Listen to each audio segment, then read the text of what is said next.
What's going on, guys? Welcome back to the channel. Welcome back to another video. It is Ron Yates. Hope you guys are doing very well. I wanted to bring you guys something a little bit different. So I got my son here, Gavin, and he actually came out here to ask me a question.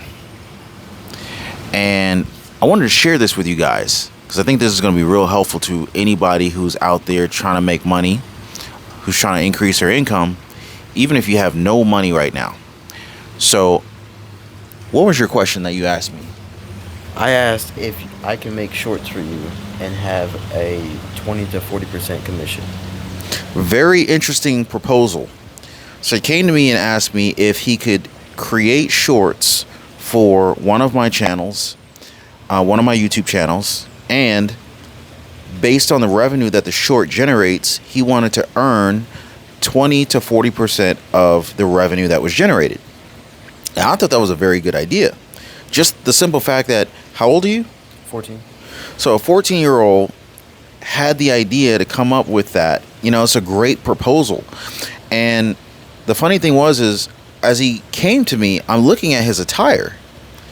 And on the one point, you know, when he approached me, all I saw was his upper torso. So all I saw was his button-down shirt. So at first I thought he was going on a date. But then as he got closer to me, I looked at his pants and I thought he was going to the gym. So he's got a button-down shirt with some workout pants. I really didn't know what was going on. Then he explained to me why he was wearing the shirt. Can you explain to me why you were wearing that shirt? I went to make a proposal. And you thought you needed to wear that shirt to make a proposal? Indeed. Okay. So at 14 years old, he figured he wanted to put forth apparently a business casual persona, and this is what he came up with. All right, so that was one idea that you came up with for making money, right? What was the other idea you had? So we already know that you could make money making shorts, because shorts do actually, you know, YouTube's partner program has updated as of February of this year that they're now paying for shorts, which is cool because shorts didn't always pay money. You can generate YouTube revenue from shorts. The second idea you came up for making money starting from zero was what? Making YouTube videos that I enjoy making and playing. And playing? Okay. What kind of YouTube videos would you be making? Gaming videos, like playing Valorant, but I have a disadvantage. Or ranking the weapon skins 1 to 10 in a tier list, something like that. Okay, pretty cool. So you think that those are the types of topics that people who play Valorant would be interested in watching on YouTube? Yeah, as a viewer myself, I enjoy watching it. It's pretty engaging and enjoyable. Cool. So this is a great idea in my opinion. Yeah, honestly, I think both of the ideas are great. You come to a business owner and you offer them a way for them to make money off of your efforts, but at the same time your efforts are based, your income is based on the performance of what you're doing. So the business owner really doesn't take on any risk. The business owner just simply says, hey, yes or no. Me personally, I don't necessarily have time to create shorts. I got a lot going on. So as a business owner, I'm thinking to myself, hey, what do I have to lose? Sure. Create some cool shorts, you know, let's see what you can do. Now, the flip side to it, the video games perspective, which is money-making option number 2, you're taking a passion and looking to convert that passion into an income stream. Now, I think that's an awesome way to go. Like, can you imagine like just getting paid to do what you already like doing? That's pretty dope. My only thing is you gotta be. It's a delicate balance between that and turning what you like into a job. So as long as you remain passionate about what you're doing and you're not doing it because you have to, I think it will remain fun. But the moment you start taking your passion and converting your passion into an income, if it ever gets to a point where you feel like you have to do it, it may compromise your love for that thing, if that makes sense. Not only that, I see people that make videos, but over time I realize they don't have the same energy, and the video stops getting as enjoyable to watch because for them they made it a requirement to make the videos instead of enjoying it and producing it optionally. So yeah. That's a big piece. That's a big component. And I think that's a component that is probably overlooked by a lot of YouTube creators. You know, like when a YouTube channel is no longer performing the way it once did, sometimes it's a variable that is not really quantifiable. Meaning, a quantifiable variable is like, okay, my videos are still 10 minutes long. They've always been 10 minutes long. I'm still making videos on the same topic. That's also a quantifiable variable, right? I'm still telling people to like, comment, and subscribe. That's another quantifiable variable. You know, these are variables that you can say yes or no, they happened, and you can clearly see if they did or not. When it comes to an emotional component, when there's an emotional aspect to it, it's a gray area. It's kind of like, you know, it's not as quantifiable. It's like, well, you were more emotional in these previous videos that did really, really well. But in this one, maybe you're not as emotional. But how do you really quantify that? Because it's like, hey, he's smiling in both these videos. He's still playing the game, but the emotion may not be there. And that's something I wonder, will AI ever be able to pick up on? Like emotion, you know? This is a very interesting conversation that we're having. But let's talk about some other ideas. So you got two great ideas that could make money.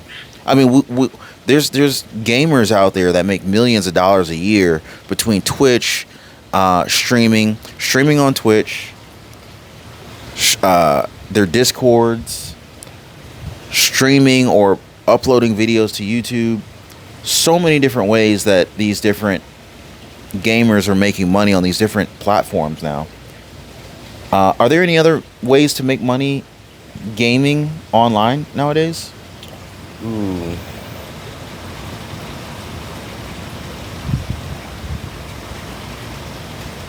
I guess you might be able to create like merch or something like that, and, you know, print on demand, and then, like, you know, maybe your friends or your fans say a phrase all the time, you know, like, what's a phrase?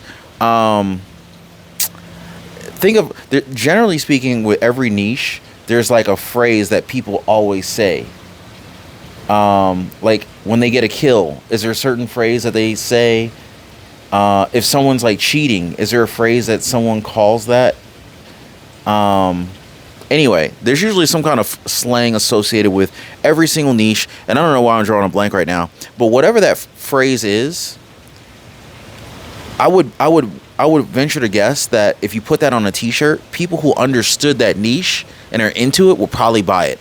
Especially if there was like some kind of image or some kind of reference to the game, like a gun that's from the game, or a scene from the game, or, you know, just something that makes you think about the game, or heck, maybe just the colors that make you think of, like, Fortnite. Whenever I think of Fortnite, I always think of like white, purple, pink, black, green. Like, are those the Fortnite colors? You know? Yeah. So it's like, okay, if you knew the hex codes, which you could easily figure out, you could create a t-shirt that talked to the players of that Fortnite game. And if you put a phrase on it that was a catchphrase from within that niche, then people would just totally get it.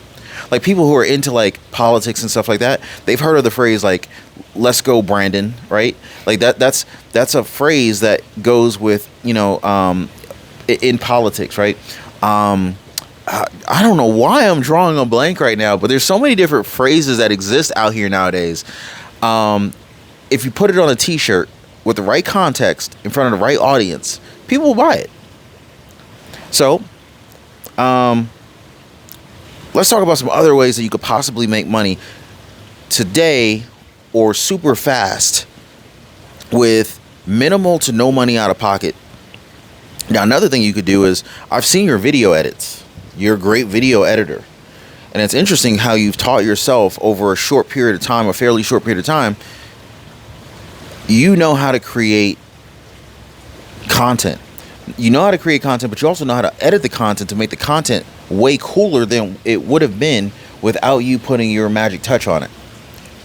So one thing you could offer is video editing services to other people. And that's where the website called Fiverr comes in. Bingo. You got websites like Fiverr. You got websites like Upwork. And I think you make more money on Upwork than you will on Fiverr, just because I think more business owners go to Upwork for, when they're looking to hire.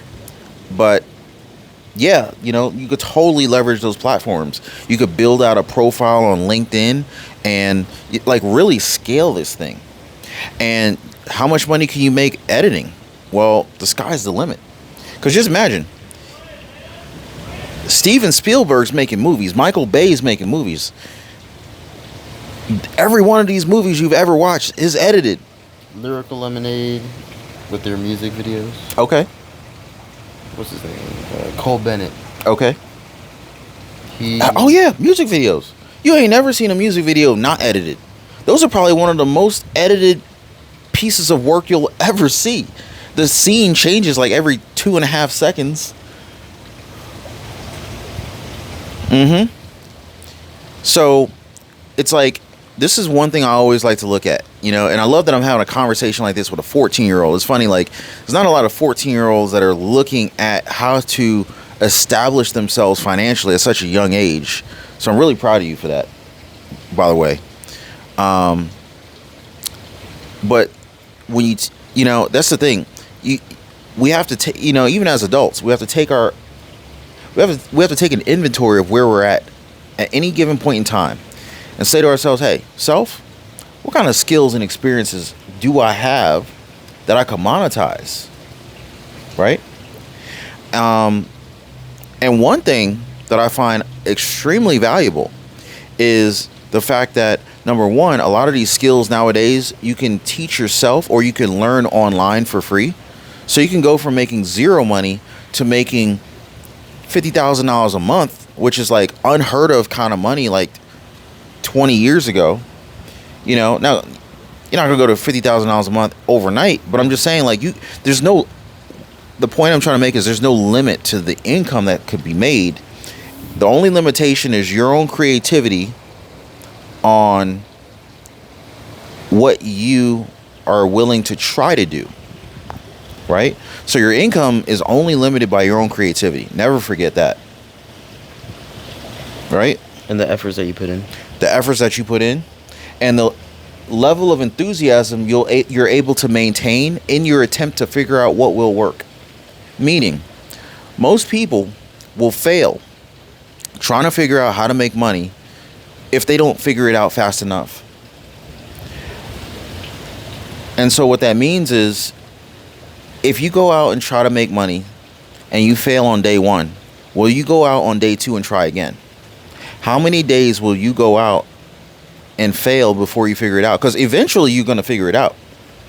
The determination, the determining factor on how successful you're going to be is how many times can you trip, fall, and get up and try again. Because at some point in time, you're going to learn how to ride the bike.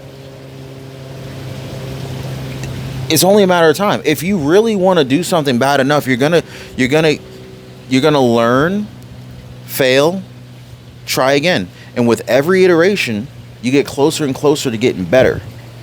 And one thing I learned from one of my mentors years ago is, like, you got to be willing to suck at something that you want to get great at. Like, you got to be willing to just suck and let everybody just see how bad you are, but keep going, because every day you keep trying, you'll suck less at it and suck less at it. And eventually you'll suck so much less at it that you're actually decent. And then you graduate from, just sucking at this thing so bad that you're actually really good, and you just get better and better and better. And then people who see you, who don't know your struggle, they'll look at you and say to themselves, wow, yo, you're freaking good. I wish I was good as you. And then, you know, by the time you're at this point, you're probably thinking to yourself, I'm not that good, because you don't realize the amount of progress and gains that you've made. And then you got people like looking at you like, man, like, how'd you get so good? And you're like, I just kept playing the game, you know, I just kept trying. But yeah. Does that make sense? Yeah. I think a lot of people let their pride stop them from getting good at stuff. Like, I don't want to be seen trying to do something because I know I'm not good, so they never even try. And they never get to see how awesome that they could have been in this life.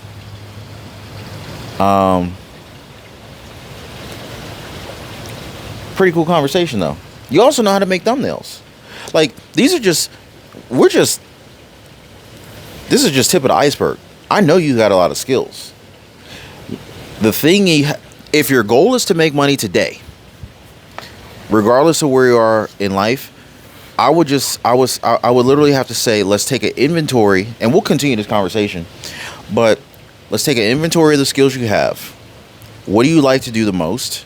What do you know, and we won't even focus on what you don't like to do. We'll focus on what you like to do the most. And then based on that, we'll figure out, okay, if the goal is to make money, let's figure out what is the thing that you could do today that will pay you tomorrow. That gets money in your pocket. But that's only step one. You figure out how to get paid tomorrow, figure out how to get paid today. But the smart route is to now, how do you figure out how to get paid when you stop working? Because you don't want to only generate income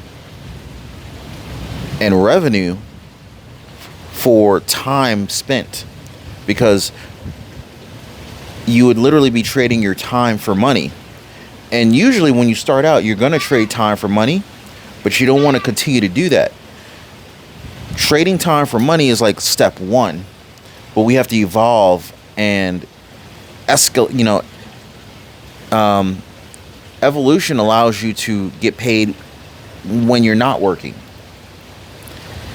So that's more like level 2, level 3 stuff, but we'll get there.